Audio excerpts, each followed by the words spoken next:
الحمدللہ رب العالمین والصلاۃ والسلام علی رسول الامین حسبنا اللہ ونعم الوکیل۔ رائے حق کے ساتھیو السلام علیکم۔ وعلیکم السلام ورحمۃ اللہ وبرکاتہ۔ آیت نمبر 8 آپ کے سامنے موجود ہے۔ اس آیت میں جو اللہ تعالیٰ نے کہا ہے کہ تو ایمان لاؤ اللہ پر، اس کے رسول پر، اور اس روشنی پر جو ہم نے نازل کی ہے، جو کچھ تم کرتے ہو اللہ اس سے باخبر ہے۔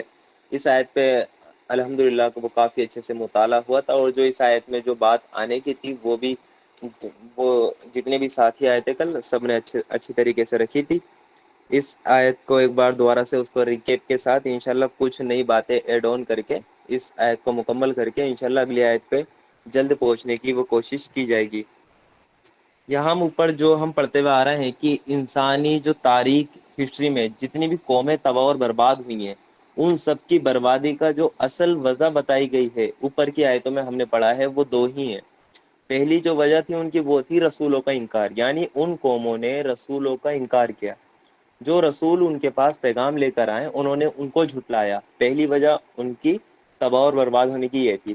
دوسری جو اور بڑی اور مین وجہ یہ تھی کہ وہ آخرت کا انکار کرتے تھے، یعنی مرنے کے بعد کی زندگی کا وہ انکار کرتے تھے۔ تو قرآن نے یہ دو بڑی وجہ بتائی ہیں جو پچھلی قومیں تباہ اور برباد ہو گئی ہیں، ان پر اللہ کا عذاب نازل ہوا ہے۔ اسی لیے اللہ تعالیٰ اس آیت میں، کیونکہ آیت نمبر 5 سے 10 تک کے ہم نے دیکھا کہ یہ اللہ تعالیٰ کفار سے مخاطب ہے، یعنی جن لوگوں نے ماننے سے انکار کر دیا، اللہ تعالیٰ ان سے مخاطب ہے، ان کو دعوت دے رہا ہے۔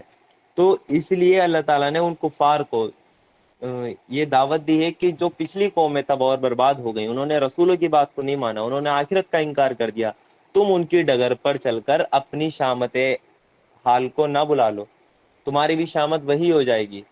اس لیے تم اس سے بچو جس ڈگر پہ وہ چلے تھے، تم اس ڈگر پہ نہیں چلنا، اس راہ آپ کو نہیں چلنا ہے۔ اس لیے آپ کیا کریں، وہ سجیشن اللہ تعالیٰ نے اس آیت میں ان کفار کو دیا ہے۔ تو تم کیا کرو، تو ایمان لاؤ اللہ پر، اس کے رسول پر، اور اس روشنی پر جو ہم نے نازل کی ہے۔ یہ اللہ تعالیٰ نے انہیں ایک سجیشن دیا ہے کہ تم اس ڈگر پہ نہ چلو جس پر پچھلی قومیں وہ چل کر تباہ اور برباد ہو گئی، تو اگر تم بھی انہی کی ڈگر پر چلو گے تو تباہ اور برباد کر دیے جاؤ گے۔ اگر تمہیں اس روش سے بچنا ہے، اس عذاب سے اللہ تعالیٰ کے بچنا ہے، تو تمہیں کیا کام کرنا ہے، ایمان لے کر آنا ہے۔ سب سے پہلے آپ ایمان لے کر آئیں، کس پر؟ اللہ پر اور اس کے رسول پر۔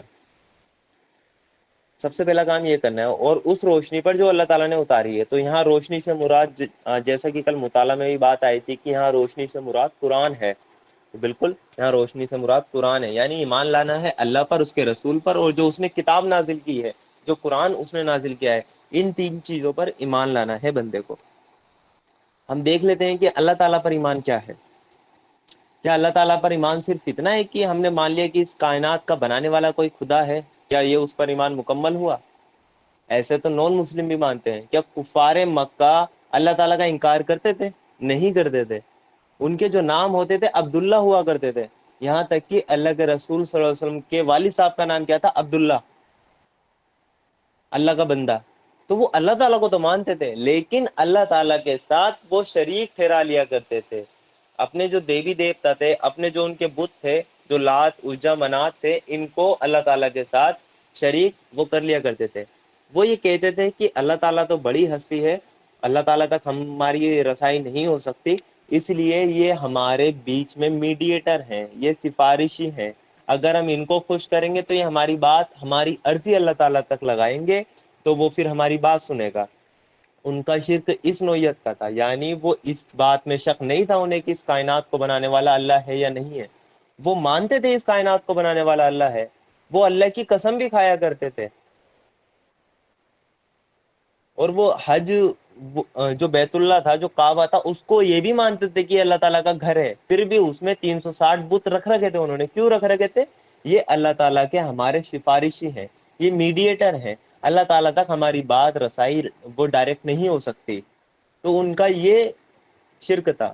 اسی بات کو ایڈریس کیا ہے اللہ تعالیٰ نے سورہ بقرہ آیت نمبر 186 میں، کہ اے نبی، میرے بندے تم سے اگر میرے بارے میں پوچھیں تو ان سے کہہ دو کہ میں ان کے قریبی ہوں، اور ہر پکارنے والے کی پکار کو سنتا ہوں، اور صرف سنتا ہی نہیں ہوں، ہمارے کام پہ بیٹھی اور گیم کھیلے، صرف تیرا سنتا ہی گیم نہیں کھیلنا ہوں، ضروری ہے؟ بلکہ تو نے اپنے 300 روپے بلکہ لینے تھے تجھے، تو نے 400 روپے صرف سنتا ہی نہیں ہوں بلکہ اس کا جواب بھی دیتا ہوں. تو اللہ تعالیٰ بندے کے اتنا قریب ہے. دوسری جگہ اللہ تعالیٰ نے قرآن میں فرمایا کہ میں بندے کے سیر رگ سے بھی زیادہ قریب ہوں. یہ آیتیں ہمیں کیا بتاتی ہیں کہ جو وہ میڈیٹر کا کانسیپٹ تھا کفار مکہ کا، وہ اسلام میں نہیں ہے. کوئی میڈیٹر نہیں ہے اسلام میں. بندہ اور اللہ ڈائریکٹ ہم کلام ہو سکتے ہیں، ڈائریکٹ اللہ تعالیٰ سے تعلق بندہ جوڑ سکتا ہے. کوئی ایسا نہیں ہے کہ کہیں عرضی لگائے گا، کہیں سفارش لگائے گا، نہیں. ڈائریکٹ اللہ تعالیٰ سے وہ جب چاہے مخاطب ہو کر اپنی دعا رکھ سکتا ہے، اور اللہ تعالیٰ اس کی دعا سنتا ہے اور اس کا جواب بھی دیتا ہے. تو وہ جو میڈیٹر تھے بیچ سے، ان کو نکالا گیا. وہ شرک تھا کفار مکہ کا. تو یہاں جو کہا گیا کہ ایمان لاؤ اللہ پر، تو اللہ تعالیٰ کو تو وہ مانتے تھے، پھر کیوں کہا گیا ایمان لاؤ اللہ پر؟ وہ اس لیے کہا گیا جو اللہ تعالیٰ کے ساتھ آپ نے اس کے چھوٹے خدا بنا رکھے ہیں، اس کو خدائی میں شریک آپ نے کر رکھا ہے، ان سب سے بری ہو کر، شرک سے پاک ہو کر پھر اللہ پر ایمان لاؤ. اللہ پر ایمان لانے کا مطلب یہ ہوا، یعنی اللہ کی جو ذات و صفات ہیں اس میں بندہ شرک نہ کرے، کسی کو شریک نہ کرے، وہ مکمل توحید میں رہے. یہ ہوا اللہ تعالیٰ پر ایمان. اگر بندہ، کیا کہا سورہ بقرہ میں کہ پہلے طاغوت کا انکار کرو پھر میرا اقرار کرو. یعنی جو طاغوت ہے پہلے آپ کو اس کا انکار کرنا پڑے گا، پھر آپ کو اللہ تعالیٰ پر ایمان لانا پڑے گا. جو کلمہ ہم پڑھتے ہیں، جسے پڑھ کر ہم اسلام میں داخل ہوتے ہیں، اس میں کیا ہے؟ لا الہ، کوئی نہیں ہے خدا. پھر کہا الا اللہ، سوائے اللہ کے کوئی نہیں ہے معبود، کوئی تمہارا الہ نہیں ہے سوائے اللہ تعالیٰ کے. یعنی اللہ تعالیٰ پہلے سارے خداؤں کی نفی کراتا ہے. پہلے سب کی نفی کرو، سب کا انکار کرو، پھر میرا اقرار کرو. یہ ہے. تو اصل کیا ہے؟ طاغوت کی بندگی بھی تو شرک ہے، طاغوت کا بھی تو انکار کرنا ہے. کیا ہمارا اللہ تعالیٰ پر ایمان ہے؟ اللہ تعالیٰ کو تو کفار مکہ بھی مانتے تھے، تو مسلمان بھی مانتے ہیں. کیا اللہ تعالیٰ کو انہی ذاتوں، جو اللہ تعالیٰ کی ذات ہے اور جو اللہ تعالیٰ کے جو صفات ہیں، جو اللہ تعالیٰ کے حقوق اور اختیارات ہیں، انہی کے ساتھ ہم اللہ تعالیٰ کو پر ایمان لائے ہیں تو ہمارا ایمان مکمل ہے، ادروائز ہمارا ایمان مکمل نہیں ہے. کیا ہم نے طاغوت کا انکار کیا؟ کیا ہم نے اپنی جو نفس ہے اس کو خدا بنا لیا، اس کا انکار کیا؟ ہم نے نفس کی پیروی سے ہم ہٹے. ہمارے جسم پہ کس کا حکم چلنا چاہیے؟ اللہ تعالیٰ کا. لیکن ہماری نفس کیا کہتی ہے؟ میرا چلے گا. میرا یہ دل نہیں کر رہا اللہ تعالیٰ کی اطاعت اور فرمانبرداری کا دل نہیں کر رہا، ہماری نفس یہ کہتی ہے. تو اس نفس کو مطیع بنانا ہے، فرمانبردار بنانا ہے. اللہ تعالیٰ پر ایمان لانے کا اصل مطلب یہ ہے کہ ہر شرک سے پاک ہو کر مکمل توحید پہ ایمان لائے بندہ، طاغوت کی بندگی کا انکار کر کے اللہ تعالیٰ پر ایمان لائے. جس نے طاغوت کا انکار کیا اور اللہ تعالیٰ پر ایمان لایا، اس نے ایک ایسا مضبوط سہارا پکڑ لیا جو کہ وہ کبھی ٹوٹنے والا نہیں ہے.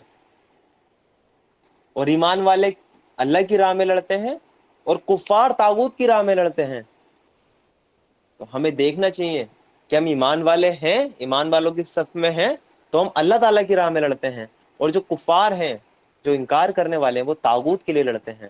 طاغوت کیا ہوتا ہے؟ ہر وہ سرکش جو اپنی لمٹ فلانگ دے، اپنی لمٹ کو کروس کر دے، اس کو طاغوت کہتے ہیں. طاغوت جو ورڈ بنا ہے یہ تگا سے بنا ہے، یعنی اس سے نکلتا ہے طغیان، جو اپنی لمٹ سے اوپر چلتا ہے. جیسے سمندر کی لہریں کبھی کبھی وہ زیادہ ہی اوپر آ جاتی ہیں زمین کے، تو اس کو بولتے ہیں کہ طغیانی ہو گئی ہے. تو جو اپنی لمٹ فلانگ دے، یعنی انسان کی ایک لمٹ ہے. دنیا میں انسان کی لمٹ ہے کہ وہ اللہ تعالیٰ کی بندگی اور اطاعت کرے، اس کے دائرے میں رہے جو اللہ تعالیٰ کے حکم ہے. جو اللہ تعالیٰ کی اطاعت اور فرمانبرداری سے نکلے وہی طاغوت ہے. طاغوت ہمارا نفس بھی ہو سکتا ہے، طاغوت ہمارا خاندان بھی ہو سکتا ہے، طاغوت ہمارا سماج بھی ہو سکتا ہے. ہم نے ان طاغوت پہ بات ہی نہیں کی ہے. ہم بات کر رہے ہیں اللہ پر ایمان لاؤ، تو ہم یہ سمجھتے ہیں کہ ہم تو ہیں ایمان والے، ہمیں یہ. اور حقیقت میں کیا ہے؟ اگر بات کر دی قرآن کی توحید کی، کہ قرآن جو توحید بیان کرتا ہے اس پر اگر ہم نے آج کے مسلمان کو رکھ لیا تو 90% مسلمان اس توحید پہ فیل ہو جائیں. یہ ہمیں دیکھنا چاہیے، کیا ہمارا ایمان اللہ پر ہے؟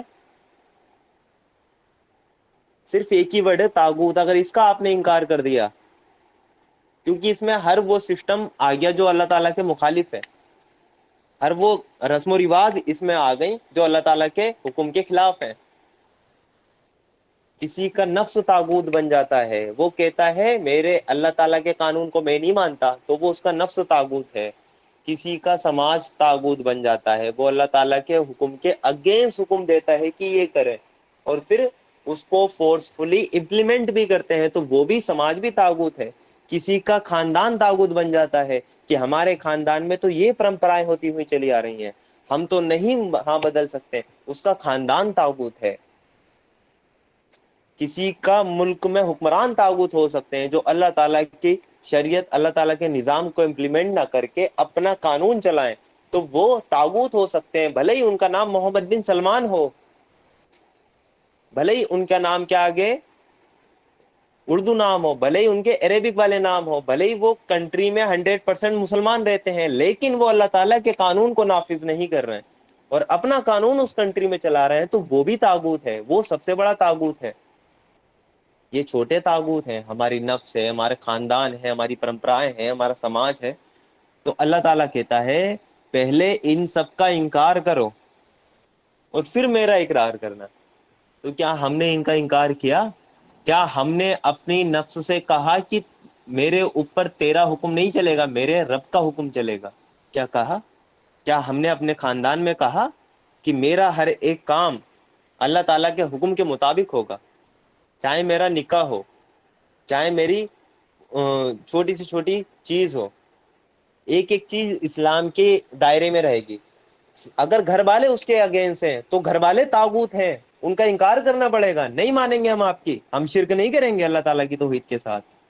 سماج آپ کا آڑے آ رہا ہے تو سماج کا انکار کرنا پڑے گا، بھلے ہی آپ اکیلے چل رہے ہیں، لیکن اگر آپ حق پر چل رہے ہیں تو اللہ تعالیٰ آپ کے ساتھ ہے۔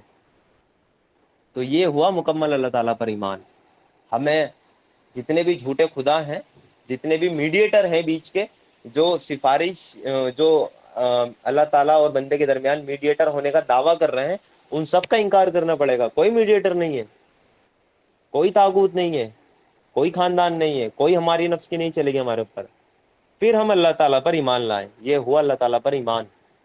تو ایمان لاؤ اللہ پر، اور پھر کیا کہا آیت میں، اور اس کے رسول پر۔ اس کے بعد ایمان کس پر لانا ہے؟ رسول پر۔ رسول پر ایمان کیا ہوا؟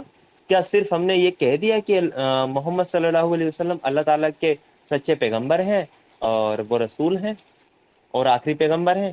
کیا ہم نے صرف اتنا کہنے سے ہمارا ایمان مکمل ہو گیا؟ کیا ایسے ایمان مکمل ہوتے ہیں؟ خود بتائیں آپ، رسول پر ایمان لانے کا مطلب کیا ہوا؟ کہ آپ نے اس بات کا اقرار کر لیا کہ اگر آپ نے ان کو رسول مان لیا، یعنی وہ میسنجر ہیں، اللہ تعالیٰ کا پیغام آپ تک پہنچانے والے ہیں، ان کا مقام اور مرتبہ بہت اعلیٰ ہے۔ پھر اگر آپ نے رسول مان لیا، یعنی وہ اللہ تعالیٰ کی جو وحی ہے، جو گائیڈنس ہے، وہ ہم تک پہنچانے والے ہیں، تو ان کا مقام اور مرتبہ کیا ہوگا، اس کو ہمیں پہچاننا ہے۔ ان کے برابر پھر کوئی نہیں ہو سکتا، پوری سوسائٹی میں، پورے سماج میں ان کے برابر، رسولوں کے برابر کوئی نہیں ہو سکتا۔ اگر ہم نے ان کو رسول مان لیا، صرف کہہ دینے کا نام نہیں ہے کہ ہم محمد صلی اللہ علیہ وسلم پر ایمان لے آئیں، بلکہ اس کو تصور کریں کہ ہم نے کتنی بڑی بات کا ہم نے وہ یقین کر لیا۔ یعنی جو پوری کائنات ہے، پوری سلطنت ہے، اس کا ایک خدا ہے، اور اس خدا کا ایک بھیجا ہوا میسنجر ہے، وہ ہے رسول، کوئی معمولی ہستی نہیں ہے۔ اور اس رسول پر ایمان کیا ہے؟ یعنی اب آپ پر، اگر آپ نے کہہ دیا یہ اللہ کے رسول ہیں، تو آپ پر یہ فرض ہے کہ آپ ان کا حکم مانیں، ان پر ایمان لائیں، جو وہ کہیں وہ آپ کریں، کیونکہ وہ اپنی طرف سے بات نہیں بول رہے، وہ وہی بات بول رہے ہیں جو اللہ تعالیٰ نے ان کو بتائی ہے۔ قرآن کی آیت نہیں ہے کہ ہمارا رسول ہم اپنی طرف سے کچھ نہیں بولتا، یہ تو وہی بولتا ہے جو ہم اس کو بتاتے ہیں۔ یہ ہے رسول پر ایمان۔ یعنی ان رسول کی آپ کو اتباع کرنی ہے، پیروی کرنی ہے، ان کا حکم سننا ہے اور لبیک کہنا ہے، یہ ہے رسول پر ایمان۔ ان کے پیچھے پیچھے چلنا ہے، جس چیز کا وہ حکم دیں وہ کام کرنا ہے، جس کام سے وہ روک دیں اس کام سے رک جانا ہے، یہ ہوا رسول پر ایمان۔ بنا اتباع اور بنا پیروی کے آپ کا ایمان مکمل نہیں ہے۔ جیسے اللہ تعالیٰ پر ایمان مکمل نہیں ہے جب تک ہم طاغوت کا انکار نہ کریں، اپنے خاندان، اپنے رسم و رواج، اپنے سماج، اپنی حکومتوں کا انکار نہ کریں، تب تک اللہ تعالیٰ پر ایمان آپ کا مکمل نہیں ہے۔ ایسے ہی جب تک آپ ان کی اتباع نہ کریں، اپنے رسول کی پیروی نہ کریں، ان کے حکم نہ مانیں، ان کی حرام کردہ شے سے آپ نہ رک جائیں، تب تک آپ کا ایمان بھی نامکمل ہے رسول پر۔ سورہ انبیاء میں اللہ تعالیٰ نے فرمایا کہ یہ رسول تمہارے لیے رول ماڈل ہیں، یہ رول ماڈل ہیں ہر ایک انسان کے لیے، آپ کو زندگی ایسے بشر کرنی ہے۔ تو یہ اگر آپ نے اس چیز کا اقرار کر لیا یہ اللہ کے رسول ہیں، آپ ان پر ایمان لے آئیں، تو آپ نے اس بات کو تسلیم کر لیا کہ اللہ تعالیٰ کا پیغام پہنچانے والے یہ ہیں۔ اب وہ جو بات کہیں گے وہ سچی ہے اور حق ہے، وہ ایک بات بھی جھوٹی نہیں کہہ سکتے۔ تو ان کی جتنی بھی جو قول ہوئے، ایک تو قرآن، دوسرا احادیث جو وہ جتنی بھی ہوئیں، ان حدیثوں پہ ہمارا پکا ایمان ہونا چاہیے کہ ہمارے نبی کی ایک ایک بات سچی ہے، ایک ایک حکم ان کا سچا ہے، ہمیں انہی کی پیروی کرنی چاہیے۔ ہمیں چھوٹی سے چھوٹی سنت زندہ کرنی ہے ان کی، تو ہے رسول پر ایمان، اور بڑی سے بڑی سنت زندہ کرنی ہے۔ بڑی سے بڑی سنت کیا ہے؟ اللہ کے رسول صلی اللہ علیہ وسلم کی ہم سنتوں کا تو ذکر کرتے ہیں کہ ہاں داڑھی رکھنی چاہیے، بالکل رکھنی چاہیے، بے شک سنت ہے۔ ہاں جو پاجامہ ہے وہ ٹخنوں سے اوپر پہننا چاہیے، بالکل پہننا چاہیے، سنت بھی ہے۔ اور اللہ کے رسول صلی اللہ علیہ وسلم کا حکم بھی ہے، بالکل پہننا چاہیے، آپ کا ازار ٹخنوں سے نیچے نہیں ہونا چاہیے۔ ان سنتوں پر تو ہمارا معاشرہ بڑے فوکس کرتا ہے کہ ہمارا لباس ان کے جیسا ہو، بالکل ہونا چاہیے، بڑا فوکس کرتا ہے ان سنتوں پہ۔ لیکن کیا اللہ کے رسول صلی اللہ علیہ وسلم کی سب سے بڑی سنت کیا تھی؟ سب سے بڑی سنت کیا تھی؟ بندوں کو اللہ تعالیٰ کی طرف بلانا، بندوں کو انسانوں کی غلامی سے نکال کر اللہ تعالیٰ کی غلامی میں ڈالنا، یہ تھی سب سے بڑی سنت ان کی۔ سب سنت کہتے ہیں طریقے کو۔ پوری زندگی اللہ کے رسول صلی اللہ علیہ وسلم نے وہ کیا کام کیا؟ اللہ تعالیٰ کے دین کی طرف لوگوں کو بلایا، ایک جتھا تیار کیا، ایک سوسائٹی تیار کی، ایک اسلامک معاشرہ تیار کر کے وہ ہمارے لیے گئے۔ یہ ہے سب سے بڑی سنت۔ تو ہمیں اس سنت کو بھی ادا کرنا ہے، اس سنت پہ بھی ہمیں چلنا ہے۔ تو یہ ہوا رسول پر ایمان کی، رسول کی پوری طرح اتباع کرنی ہے، آپ کو پوری طرح پیروی کرنی ہے، محبت کے ساتھ ان کو رول ماڈل ماننا ہے۔ اگر آپ نے اس چیز کا اقرار کر لیا تو ایمان لاؤ اللہ پر، ساری چیزوں کا انکار کر کے، سارے جھوٹے خداؤں کا انکار کر کے صرف اللہ تعالیٰ پر ایمان لاؤ، اور ایمان لاؤ اس کے رسول پر۔ یعنی پھر آپ کو اتباع اس کے رسول کی کرنی ہے، جو وہ کہہ دے وہ آپ کو کرنا ہے۔ تو یہ ہوا اصل ایمان لانے کا مطلب۔ اور اس روشنی پر جو ہم نے نازل کی ہے، تو پھر اللہ تعالیٰ نے تیسری چیز بتائی، اور اس روشنی پر بھی ایمان لانا ہے جو ہم نے نازل کی ہے۔ موقع محل خود بتا رہا ہے، یہاں روشنی سے مراد قرآن مجید ہے۔ یہ روشنی تو نازل کی ہے اللہ تعالیٰ نے، اس روشنی پر ایمان آپ کو وہ لے کر آنا ہے۔ تو روشنی کیا ہوتی ہے؟ جیسے اگر کوئی لائٹ ایک کمرے میں اندھیرا ہے، اس کمرے میں اگر آپ لائٹ جلائیں گے، روشنی جلائیں گے، تو کیا ہوگا؟ اس کے ذریعے سے آپ آس پاس کی چیزیں بھی دیکھ سکتے ہیں۔ فور ایگزامپل، ایک کمرے میں ڈیپ اندھیرا ہے، اندھیرے کے سوا کچھ نہیں ہے، آپ نے صرف لائٹ آن کی تو وہاں آپ کو سب کچھ نظر آنے لگا کہ ہاں کمرے میں اے سی بھی ہے، پنکھا بھی ہے، بیڈ بھی ہے، سائڈ ٹیبل بھی ہے، ڈسٹ بن بھی رکھا ہے۔ تو یہ چیزیں آپ کو نظر آنے لگی نا۔ یہ کب نظر آنے لگی؟ جب وہ لائٹ جلی۔ تو روشنی کیا ہوتی ہے؟ ایک تو وہ اپنے آپ میں روشنی ہوتی ہے، دوسری وہ چیزوں کو ظاہر کرتی ہے، یہ ہے روشنی۔ اسی طرح قرآن بھی جو ہے نا، اپنے آپ میں ایک روشنی، ایک چراغ ہے، جو خود بھی روشن ہے اور آس پاس کی چیزوں کو بھی روشن کرتا ہے۔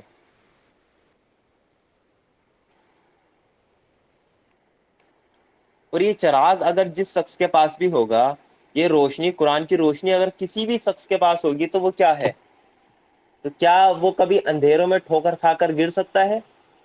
نہیں نا، اسے تو سب کچھ نظر آئے گا، اسے تو پتا ہوگا کہ میں جس اندھیری راستوں پر چل رہا ہوں، اگر اس کے پاس قرآن کی روشنی نہ ہو، وہ اندھیرے میں چلے تو کتنی ٹھوکریں کھائے گا؟ وہ ٹھوکریں کھا کھا کر گرتا رہے گا۔ ہو سکتا ہے اس کا نقصان ہو جائے، ہو سکتا ہے وہ مر بھی جائے اندھیرے میں چل چل کر، اگر اس کے پاس کوئی روشنی نہیں ہے۔ اگر اس کے پاس ایک قرآن کی روشنی ہے تو اس کو پتہ رہے گا کہ مجھے کہاں سے بچنا ہے، کہاں سے بچ کر نکلنا ہے، کیا کام کرنا ہے، کیا کام نہیں کرنا ہے۔ تو قرآن جو روشنی ہے، وہ روشنی اس معنی میں نہیں ہے کہ وہ لائٹ ہے یا بلب ہے، نہیں، وہ روشنی اس معنی میں ہے کہ قرآن ہدایت کا نور ہے۔ یہ دنیا میں انسان زندگی جو گزار رہا ہے، اگر اللہ تعالیٰ وہ روشنی نہ دے، وہ قرآن نہ دے، تو انسان اندھیروں میں ٹھوکریں کھاتا رہے گا، ٹکریں مارتا رہے گا۔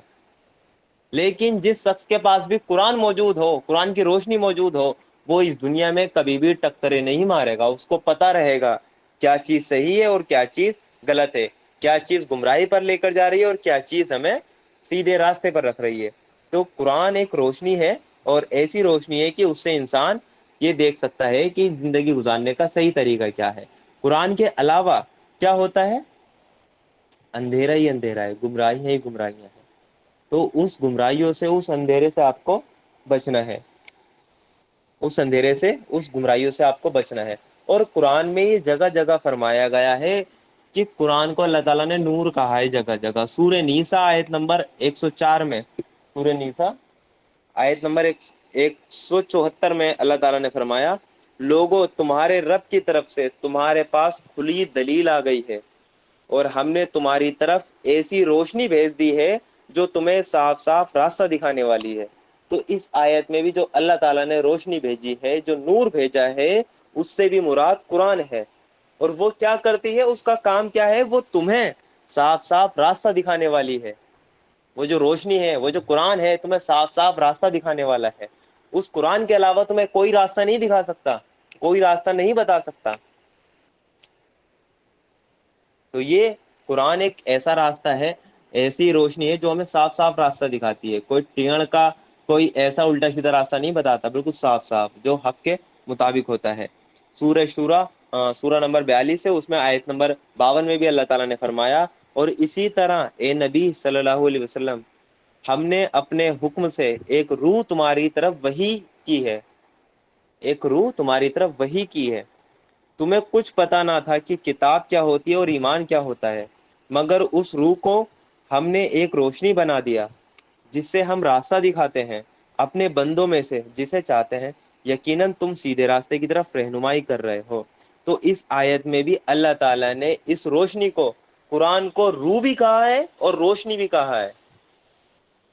تو یہاں قرآن کو نور بھی کہا اللہ تعالیٰ نے، روشنی، نور مانے روشنی، اور روح دونوں کہا ہے۔ وہ کیا کرتا ہے؟ وہ آپ کو سیدھا راستہ دکھاتا ہے، وہ روشنی ہے۔ اس روشنی کو لے کر آپ چلیں گے تو آپ کو پتا چلے گا کہ سیدھا راستہ کیا ہے، ادروائز اندھیرا ہی اندھیرا ہے، گمراہیاں ہی گمراہیاں ہیں، اگر آپ قرآن کے حساب سے نہیں چلیں گے۔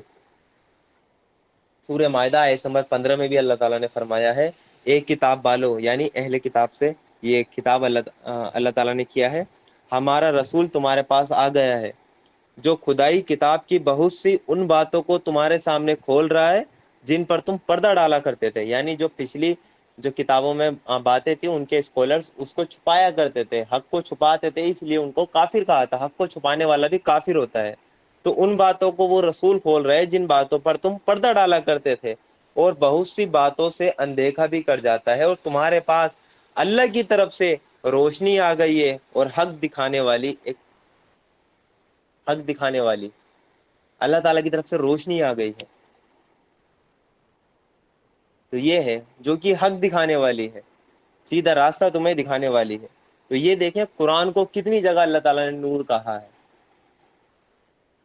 سورہ اعراف آیت نمبر 157 میں بھی اللہ تعالیٰ نے فرمایا، تو ایمان لے کر آنا ہے۔ اللہ تعالیٰ نے اس لیے کہا کہ جو لوگ اس پر ایمان لے آئیں اور اس کی حمایت اور مدد کریں، یعنی اللہ کے رسول صلی اللہ علیہ وسلم کی، جو لوگ اللہ کے رسول صلی اللہ علیہ وسلم پر ایمان لے آئیں اور اس کی حمایت بھی کریں اور مدد بھی کریں اور اس روشنی کی پیروی کریں جو اس کے ساتھ اتاری گئی ہے، وہی کامیاب ہونے والے ہیں۔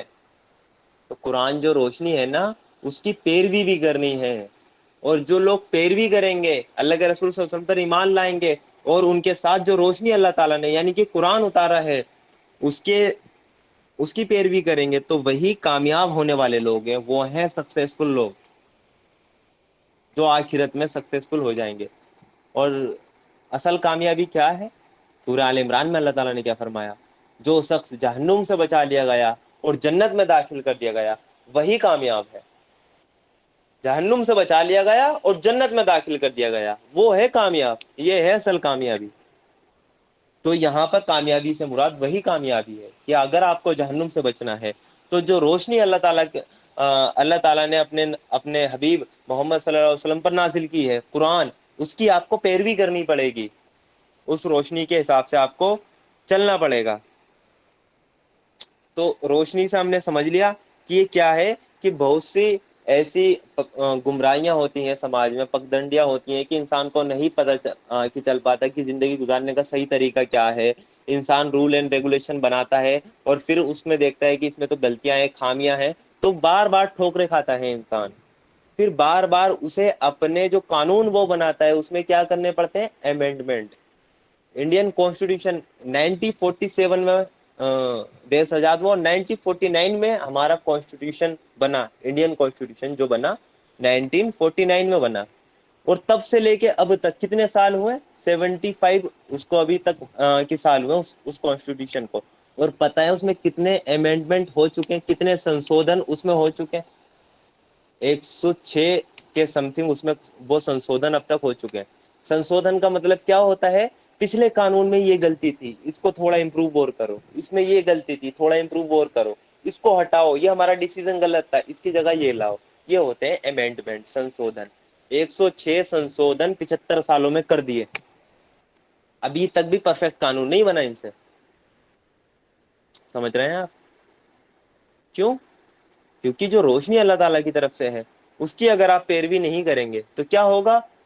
پھر آپ اپنے عقل سے جو بھی آپ کو کچھ بھی بتا دے گا آپ اسی کی پیروی کریں گے۔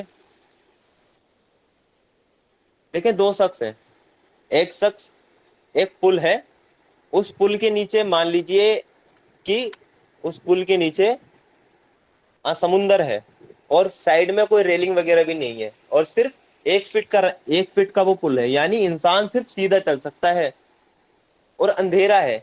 اس اندھیرے میں آپ ایک شخص کو چھوڑیں گے اور اس پل کو کیا وہ پار کر لے گا؟ وہ گر جائے گا، وہ گر جائے گا۔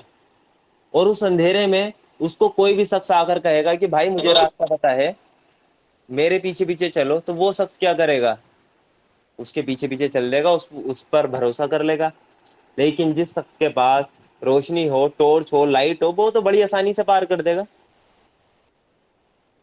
تو وہی ہے روشنی، وہی ہے قرآن کی زندگی کی گمراہیوں کے بیچ میں قرآن وہ ایک ایسی روشنی ہے جو انسان کو زندگی گزارنے کا صحیح طریقہ بتاتی ہے، جو بہترین قانون انسان کو وہ دیتی ہے، وہ ہے قرآن روشنی۔ تو ہمیں اس روشنی کی قدر کرنی چاہیے، اس روشنی پہ ہمیں ایمان لانا چاہیے۔ اور یہ کیا کرتا ہے قرآن؟ وہ اللہ تعالیٰ نے سورہ حدید آیت نمبر 9 میں اللہ تعالیٰ نے فرمایا ہے، وہ اللہ ہی تو ہے جو اپنے بندے پر صاف صاف آیتیں نازل کر رہا ہے۔ یعنی وہ اللہ تعالیٰ ہے جو اپنے بندے پر صاف صاف آیتیں نازل کر رہا ہے، اس میں کوئی ٹیڑھ نہیں ہے، قرآن میں کوئی ایسی بات نہیں ہے کہ عقل میں نہیں آ رہی، بالکل صاف صاف اور واضح بات۔ تاکہ تمہیں وہ نازل کیوں کر رہا ہے؟ تاکہ تمہیں تاریکیوں سے نکال کر روشنی میں لے آئے، یعنی تمہیں اندھیروں سے نکال کر روشنی میں لے آئے۔ اور حقیقت یہ ہے کہ اللہ تم پر بہت شفیق اور مہربان ہے، یہ ہے حقیقت۔ اللہ چاہتا ہے تم اندھیروں سے نکل کر روشنی کی طرف آؤ، اس لیے ہی اللہ تعالیٰ کیا نازل کر رہا ہے؟ صاف صاف آیتیں نازل کر رہا ہے۔ تو قرآن کو نازل کرنے کا مقصد کیا ہے؟ انسان اندھیروں میں سے نکل کر روشنی کی طرف آ جائے، وہ قرآن کی گائیڈنس میں اپنی زندگی گزارنے لگے۔ تو ہمیں یہی کرنا ہے کہ ہمیں قرآن کے بتائے ہوئے طریقے کے مطابق وہ چلنا ہے۔ اب اگر انسان کہتا ہے کہ اس ٹائم پوری دنیا میں اندھیرے ہی اندھیرا ہے، کوئی بھی حق پر نہیں چل رہا ہے، سب گمراہیاں ہی گمراہیاں ہیں، بڑا افسوس ہے ہمیں گمراہی ہے۔ ایک بات ہمیں سوچنے کی، غور و فکر ہم اس بات پہ کریں کہ ہم یہ بڑی آسانی سے کہہ دیتے ہیں کہ پوری دنیا الگ ہی ڈگر پر چل رہی ہے، اللہ تعالیٰ کے قانون کو کون مان رہا ہے, اس کی کتاب کے اکارڈنگ کون چل رہا ہے, خود مسلمان بھی نہیں چل رہے ہیں, تو ہم کیا کریں؟ گمراہیاں ہی گمراہیاں ہیں چاروں طرف, کیا کریں ہم؟ ٹھیک ہے, تو ہم کیا کرتے ہیں, اس کا بلیم کس کو کرنے لگتے ہیں؟ ہم لوگوں کو کرنے لگتے ہیں. یہ لوگ بیوقوف ہیں, یہ گمراہیوں پہ چل رہے ہیں, یہ اندھیروں میں ٹھوکریں مار رہے ہیں, جبکہ اصل بلیم ہمیں لوگوں کو نہیں کرنا ہے, اصل بلیم ہمیں خود کو کرنا ہے. وہ میں نے ایسا کیوں کہا, یہ میں اس لیے کہہ رہا ہوں کہ اگر ایک فار ایگزامپل ایک واقعہ میں سناتا ہوں, اگر آپ کو اس چیز کا علم, اگر اس چیز سے بات کلیئر ہو رہی ہے, تو وہ واقعہ ہے, یہ مجھے نہیں پتا کہ کتنا سچ ہے کتنا غلط ہے, لیکن وہ واقعہ ہے, اس سے ہمیں سیکھ مل سکتی ہے کہ ایک مسجد میں ایک شخص داخل ہوا, اس مسجد میں اندھیرا ہی اندھیرا تھا, اندھیرا ہی اندھیرا تھا. تو اس نے امام صاحب سے کہا, امام صاحب آپ نے اندھیرا کیوں کر رکھا ہے؟ امام صاحب سے کہا, امام صاحب آپ نے اندھیرا کیوں کرا تھا؟ کیونکہ اس کے سوئچ وغیرہ اگر کیا ہے, وہ لائٹ کہاں سے آئے گی, اس کا بورڈ وغیرہ کا امام کو پتا ہے کہ یہاں سے یہ بورڈ سے اگر میں اس کو ایم سی بی کو اوپر کر دوں تو لائٹ آ جائے گی. تو اس شخص نے امام سے پوچھا کہ اندھیرا کیوں کر رکھا ہے؟ تو امام کیا اس سے کیا جواب دے گا؟ امام نہیں تو کر رکھا تھا نا اندھیرا, اس نے ایم سی بی گرا رکھی تھی. تو امام اگر ایم سی بی ہٹا دے تو 1 سیکنڈ میں اجالا ہو جائے گا نہیں ہو جائے گا مسجد میں؟ تو اس نے ڈائریکٹ جا کر امام سے پوچھا تھا. تو وہی بات ہے, اب اگر ہم کہہ رہے ہیں کہ پوری دنیا میں اندھیرا اندھیرا ہے, اچھا اس اندھیرے کی جو اندھیرے کو ختم کرنے کی جو لائٹ ہے وہ کس کے پاس ہے؟ وہاں مسجد کی لائٹ امام کے پاس تھی نا, امام کے انڈر میں تھی, اس نے 1 سیکنڈ میں ایم سی بی اٹھائی, اندھیرے سے اجالے میں کنورٹ ہو گیا. اب جو ہمارے پاس ہے دنیا میں, اگر اندھکار ہے تو اصل روشنی اللہ تعالیٰ کی روشنی کس کے پاس ہے؟ ہمارے پاس ہے. ہم اس روشنی کو جلائیں, 1 سیکنڈ میں اندھیرا دور ہو جائے گا. تو ہمیں دوسروں کو بلیم نہیں کرنا ہے کہ دنیا میں اندھیرا ہے, اندھکار ہے, تاریکیوں میں انسان جی رہا ہے, اللہ تعالیٰ کا نافرمانی کر رہا ہے. ہمیں خود کا جائزہ لینا ہے, کیا وہ میں اپنے حصے کی روشنی جلا رہا ہوں یا نہیں جلا رہا ہوں؟ پوری دنیا میں اگر میں روشنی نہیں کر سکتا تو مجھے تو اپنے حصے کا کام کرنا ہے نا, میں نے اپنے حصے کی روشنی جلائی یا نہیں جلائی, تبھی تو وہ اندھیرا دور ہوگا. اگر ہم بھی اپنے حصے کی روشنی نہ جلائیں تو وہ اندھیرا کا اندھیرا ہی رہ جائے گا. اور وہ روشنی کس کے پاس ہے؟ وہ قرآن ہمارے پاس ہی تو ہے, ہمیں ہی تو اس کو جلانا ہے, اسی سے تو پوری دنیا کو انلائٹ کرنا ہے. پوری دنیا میں روشنی اس قرآن کے ذریعے سے تو وہ کرنی ہے. اور یہاں جو میں نے بتایا تھا کہ یہاں ایمان لانا ہے ہمیں اللہ پر اور طاغوت کا انکار کرنا ہے, تو سورہ بقرہ کی آیت نمبر 257 ہے, اس میں بھی اللہ تعالیٰ نے یہ کہا ہے کہ اللہ تعالیٰ تو تمہیں کس کی طرف بلاتا ہے؟ نور کی طرف لے جاتا ہے, اور طاغوت جو ہوتے ہیں وہ تمہیں اندھیروں کی طرف لے کر جاتے ہیں. اللہ تعالیٰ نے کہا سورہ بقرہ آیت نمبر 257 میں, جو لوگ ایمان لاتے ہیں ان کا حمایتی اور مددگار اللہ ہے. یعنی جو لوگ ایمان لے آئے ان کا حمایتی, ان کا سپورٹر اور مددگار اللہ تعالیٰ ہے, اور وہ ان کو اندھیروں سے روشنی میں نکال لاتا ہے. اللہ تعالیٰ کیا کرتا ہے؟ ان کو, ایمان لانے والوں کو, اندھیروں سے روشنی میں نکال لاتا ہے. اور جو لوگ کفر کا راستہ اپناتے ہیں, یعنی وہ جن لوگوں نے انکار کا راستہ اپنایا ہے, ان کا حمایتی اور مددگار طاغوت ہیں. ان کے حمایتی جو لوگ, جن لوگوں نے اللہ تعالیٰ کی روشنی کا انکار کیا, اللہ تعالیٰ کا انکار کیا, اللہ تعالیٰ کے رسولوں کا انکار کیا, ان لوگوں کا مددگار کون ہے؟ طاغوت. اب اللہ تعالیٰ تو یہ کام کر رہے تھے, لوگوں کو اندھیروں سے نکال کر روشنی کی طرف لا رہے تھے. اب طاغوت کیا کرتا ہے وہ بھی اس آیت میں بتا دیا گیا ہے. طاغوت کیا کرتا ہے؟ اور وہ طاغوت انہیں روشنی سے اندھیروں کی طرف کھینچ لے جاتے ہیں. طاغوت اس کے اپوزٹ کرتے ہیں, اس کے الٹا کرتے ہیں. وہ اللہ تعالیٰ روشنی کی طرف لا رہا تھا اندھیروں سے, طاغوت کیا کرے گا؟ اسی روشنی سے نکال کر آپ کو واپسی ان تاریکیوں میں پھینک دے گا, واپسی ان اندھیروں میں آپ کو پھینک دے گا. اور پھر اللہ تعالیٰ نے اسی آیت میں کہا, یہ آگ میں جانے والے لوگ ہیں جہاں یہ ہمیشہ رہیں گے. یعنی جو طاغوت کے بتائے ہوئے راستے پہ چلے, طاغوت نے کیا کیا؟ ان کو جو روشنی تھی اس سے نکال کر اندھیروں میں کر دیا انسان کو, اور پھر وہ اندھیروں میں ہو گئے. تو اللہ تعالیٰ نے کہہ دیا یہ آگ میں جانے والے لوگ ہیں جہاں یہ ہمیشہ رہیں گے. وہ آگ ان کا ٹھکانہ ہے جہاں وہ ہمیشہ رہیں گے. تو اب ہمیں یہ سوچنا چاہیے کہ جو اللہ پر ایمان لائیں, اللہ تعالیٰ کے بتائے ہوئے طریقے پہ چلیں, وہ تو ان اندھیروں سے نکل کر روشنی میں آ گئے. لیکن جو طاغوت کے بتائے ہوئے طریقے پہ چلے وہ کیا ہوا؟ اللہ تعالیٰ کی روشنی سے نکل کر باپ سے اندھیروں میں چلے گئے، اور کیا ہوگا؟ آگ ان کا ٹھکانہ ہے، اور وہ اس میں ہمیشہ ہمیشہ رہیں گے۔ طاغوت کیا ہوتا ہے؟ میں نے شروع میں پہلے ہی بتا دیا تھا، آپ کی نفس بھی طاغوت ہے، اگر یہ اللہ تعالیٰ کی لمٹ کو، اللہ تعالیٰ کی حدود جو ہے اس کو پلانگے۔ آپ کا سماج طاغوت بن سکتا ہے، آپ کا خاندان طاغوت بن سکتا ہے۔ سب سے بڑا طاغوت حکومت کا طاغوت ہونا۔ جو ان کی پیروی کرے وہ کیا کرتے ہیں؟ ان کو اجالے سے نکال کر واپسی اندھکار میں پھینک دیتے ہیں، اور یہ آگ میں جانے والے لوگ ہیں جو طاغوت کی پیروی کرتے ہیں، جہاں یہ ہمیشہ رہیں گے۔ تو ہمیں ڈیسائیڈ کرنا ہے ہمیں کس کے بتائے ہوئے طریقے پہ چلنا ہے، ہمیں کس کی روشنی میں چلنا ہے۔ اگر ہم اس روشنی پہ ایمان لے آئیں، اس قرآن کو ہم نے مان لیا، یہ اللہ تعالیٰ کی طرف سے نور ہے، ہدایت ہے، اس کی ہمیں پیروی کرنی ہے۔ ادروائز اس کی ہم پیروی نہیں کریں گے تو پھر ہم طاغوت کی پیروی کریں گے، اور طاغوت ہمیں کیا کرے گا؟ اس اللہ تعالیٰ کے کلام سے دور کر کے واپسی اندھیروں میں پھینک دے گا، اور ہماری زندگی تباہ اور برباد ہو جائے گی، دنیا میں بھی اور آخرت میں بھی۔ دنیا میں بھی زندگی تباہ اور برباد ہے طاغوت کی بندگی کر کے۔ اس نظام میں جو ایسا سسٹم ہو، جو طاغوت کا سسٹم ہو، اس نظام میں، اس سسٹم میں انسانوں کا ایکسپلوئٹیشن کے علاوہ کچھ نہیں ہوتا۔ کیا ہم نہیں دیکھتے انسانوں کا کتنا ایکسپلوئٹیشن ہوتا ہے؟ ایسے نظام میں کیا ہوتا ہے؟ امیر امیر سے امیر تر ہوتا چلا جاتا ہے، اور غریب غریب سے غریب تر ہوتا چلا جاتا ہے۔ جو اونچے جو لوگ ہوتے ہیں انہیں سزائیں نہیں ملتی، سزائیں ملتی ہیں غریبوں کو۔ یہ ہوتا ہے اس نظام میں۔ جس کے پاس پیسہ ہوتا ہے، پاور ہوتی ہے، وہ گناہ کر کے نکل جاتا ہے۔ جو بیچارہ غریب ہوتا ہے وہ انصاف کے لیے وہ 10 10 سال 20 20 سال کیسے لڑتا رہتا ہے۔ ایک ریپ ہوتا ہے، سب کے سامنے ہوتا ہے، مجرم پکڑے جاتے ہیں، اس کا کیس لڑتے لڑتے 15 سال ہو جاتے ہیں۔ کیا یہ انصاف ہو رہا ہے؟ نہیں۔ یہ انسان کیا کر رہا ہے؟ یہ تاریکیوں میں انسان جا رہا ہے، اس نظام میں ایکسپلوئٹیشن ہوتا ہے۔ تو یہ ہے طاغوت۔ اللہ تعالیٰ آپ کو کیا کرتا ہے؟ سورہ بقرہ آیت نمبر 257 کی روشنی میں اللہ تعالیٰ آپ کو اندھیروں سے نکالتا ہے، تمام اندھیروں سے نکال کر روشنی کی طرف لے آتا ہے۔ اور طاغوت کیا کرتا ہے؟ آپ کو روشنی سے نکال کر اندھیروں میں دھکیل لے جاتا ہے۔ اور جو طاغوت کے بتائے ہوئے طریقے پہ چلے وہ آگ میں جانے والے لوگ ہیں، جہاں وہ ہمیشہ رہیں گے۔ اور سورہ توبہ آیت نمبر 32 اگر آپ کو دھیان ہو، جس میں اللہ تعالیٰ نے صاف کہہ دیا، کن کے بارے میں کہہ دیا؟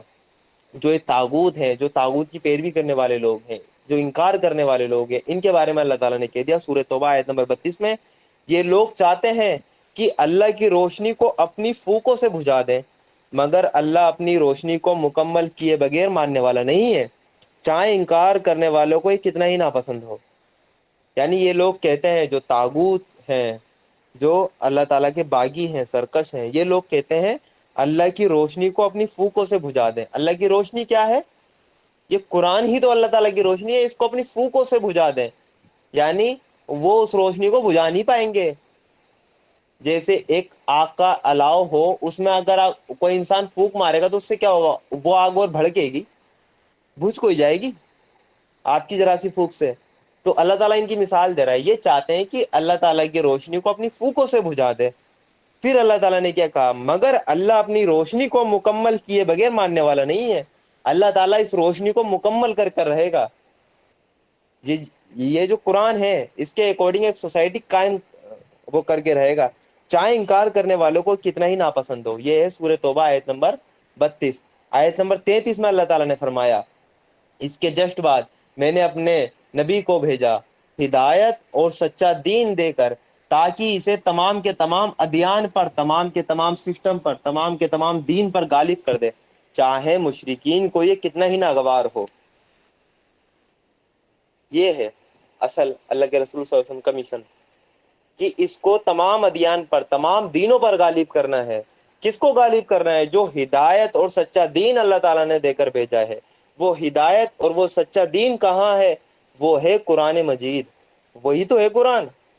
اسی کو تو اللہ تعالیٰ نے نور کا، اتنی آیتیں میں نے آپ کے سامنے رکھی ہے، وہ روشنی ہی تو ہے اللہ تعالیٰ کی۔ اسی روشنی کو کے بارے میں تو وہ کفار کہتے ہیں کہ یہ لوگ چاہتے ہیں کہ اللہ کی روشنی کو اپنی پھوکوں سے بجھا دیں، مگر اللہ اپنی روشنی کو مکمل کیے بغیر ماننے والا نہیں ہے۔ یہ لوگ چاہتے ہیں، آج بھی یہ لوگ چاہتے ہیں کہ یہ جو قرآن ہے، جو یہ قرآن کی جو دعوت ہے، اس کو ہم یوں ہی ہنسی مذاق میں اڑا دیں، لیکن اللہ تعالیٰ اپنے اسی کلام کو امپلیمنٹ کیے بنا ماننے والا نہیں ہے۔ اس روشنی کو پوری دنیا میں وہ غالب کر کے رہے گا، چاہے انسان ساتھ دے یا نہ دے، یہ اللہ تعالیٰ کا کام ہے۔ اللہ تعالیٰ اپنا کام جس سے چاہے لے لے۔ تو یہ ہمیں غور و فکر کرنا ہے۔ تو ہمیں کس پر ایمان لانا ہے؟ اللہ تعالیٰ پر، ویسے ہی ایمان لانا ہے جیسے کہ ایمان لانے کا حق ہے۔ اور پھر کس پر ایمان لانا ہے؟ رسولوں پر ایمان لانا ہے، اور ویسا ہی ایمان لانا ہے جیسا ایمان لانے کا حق ہے۔ ان رسولوں کی اتباع اور پیروی بھی کرنی ہے۔ اللہ تعالیٰ پر ایمان یہ ہے تمام طاغوت کا انکار کر کے، تمام شرک کا انکار کر کے خالص توحید پر ایمان ہمیں رکھنا ہے۔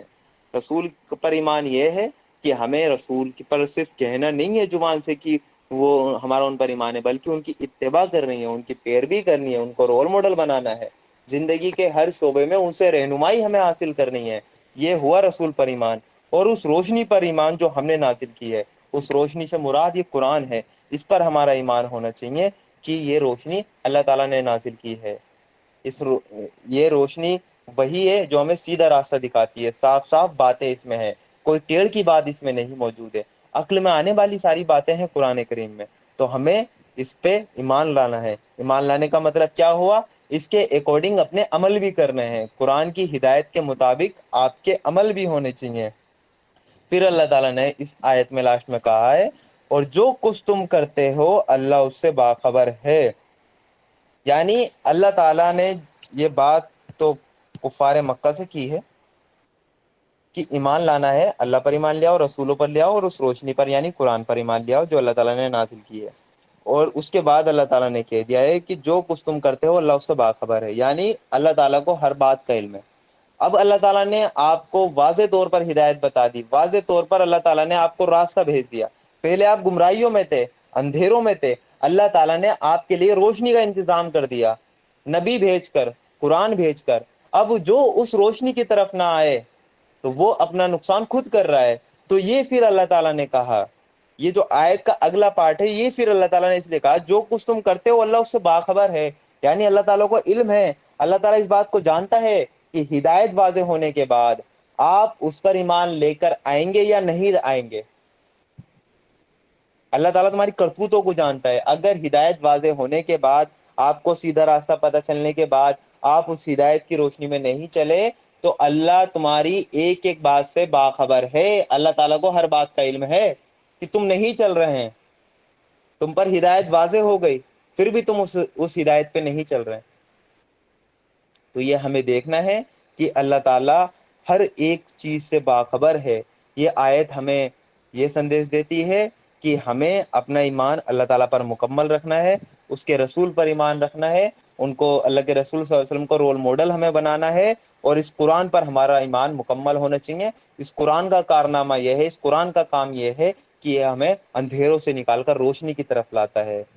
تو ہمیں اس روشنی میں، قرآن کی روشنی میں ہمیں آگے کیا اپنا سفر طے کرنا ہے۔ اور پھر اللہ تعالیٰ نے آیت کے لاسٹ میں بتا دیا، اس کے بعد ہدایت واضح ہونے کے بعد جو کچھ تم کرتے ہو اللہ اس سے باخبر ہے، یعنی اگر تم اب بھی اس کا انکار کرتے ہو تو اللہ تعالیٰ کو اس کی خبر ہے۔ اچھا، اللہ تعالیٰ کو تو خبر ہے ہر بات کی، اس بات کو اس آیت میں مینشن کرنے کی کیا ضرورت تھی؟ اللہ تعالیٰ نہ مینشن کرتا تو پھر بھی تو اللہ تعالیٰ کو پتا ہے کہ اللہ تعالیٰ ایک ایک بات کو جانتا ہے، پھر بھی تو اللہ تعالیٰ کو پتا ہے نا، باخبر ہے۔ یہ کیوں کہا؟ یہ اس لیے کہا کہ اللہ تعالیٰ تمہاری پھر ہدایت واضح ہونے کے بعد ایک ایک بات آپ کی نوٹ کر رہا ہے کہ آپ کیا عمل کرتے ہیں، آپ اپنی فری ول کا، اپنے اختیار کا کیا فائدہ اٹھاتے ہیں۔ اس روشنی پر ایمان لے کر آئیں گے، اس قرآن پر ایمان لے کر آئیں گے، اس کے اکارڈنگ زندگی گزاریں گے یا اس کے اکارڈنگ زندگی نہیں گزاریں گے، یہ آپ کو ڈیسائیڈ کرنا ہے۔ اور جو بھی آپ کا فیصلہ ہوگا اللہ تعالیٰ کو اس کا علم ہے، اور وہ علم اس معنی میں ہے تاکہ اللہ تعالیٰ آخرت میں آپ سے جواب دہی کرے کہ ہدایت واضح ہونے کے بعد آپ نے کیا کیا۔ تو یہ ہے اللہ تعالیٰ کا باخبر ہونا۔ اللہ تعالیٰ آخرت میں پوچھ گچھ کرے گا اس بات کی۔ اب جتنے بھی لوگ کلاس میں موجود ہیں تو ہمارے سامنے ہدایت تو واضح ہے، ہمارا تو اس قرآن پر ایمان ہے تبھی ہم کلاس میں ہیں نا، تبھی ہم قرآن پر غور و فکر کر رہے ہیں۔ تو کیا ہمیں اپنی زندگی کے ہر معاملات میں رہنمائی قرآن سے نہیں لینی چاہیے؟ چاہے چھوٹے سے چھوٹا معاملہ ہو، چاہے بڑے سے بڑا معاملہ ہو، ہمیں قرآن سے رہنمائی لینی چاہیے۔ اور سورہ بقرہ میں کیا کہا تھا؟ جو ایمان لاتے ہیں ان کا حمایتی اور مددگار اللہ ہے۔ ہمارا حمایتی اور مددگار اللہ ہے۔ اللہ تعالیٰ ہمیں اندھیروں سے نکال کر روشنی کی طرف لے کر آ رہا ہے اس قرآن کے ذریعے۔ لیکن قرآن کی ہدایت واضح ہونے کے بعد پھر بھی ہم اپنے نفس کی پیروی کیے چلے جائیں، اپنے سماج کی پیروی کیے چلے جائیں، اپنی خاندان کی پیروی وہ کیے چلے جائیں، جو رسم و رواج ہم پہ لاد دیے گئے ہیں اسی پر ہم چلتے چلے جائیں، یا جو طاغوتی حکومتیں ہیں ان کی پیروی ہم کیے چلے جائیں، تو پھر کیا ہوگا؟ وہ ہمیں اللہ تعالیٰ کی روشنی سے دور کر دیں گی، اس قرآن سے دور ہمیں کر دیں گی، اور کہاں لے کر جائیں گی؟ اندھیروں میں، واپسی ہمیں اندھکار میں ڈال دیں گی۔ پھر کیا ہوگا؟ ہمارا ٹھکانہ آگ ہوگی، اور ہمیشہ ہمیں اس میں رہنا ہے۔ تو اللہ تعالیٰ ہمیں اس آگ سے بچائے اور ہمیں ایمان والوں میں داخل رکھے، اور اس روشنی سے ہمیں فائدہ اٹھانے والا بنائے۔ اس روشنی کی رہنمائی میں ہم اپنی آگے کی زندگی گزاریں۔ جزاک اللہ خیر۔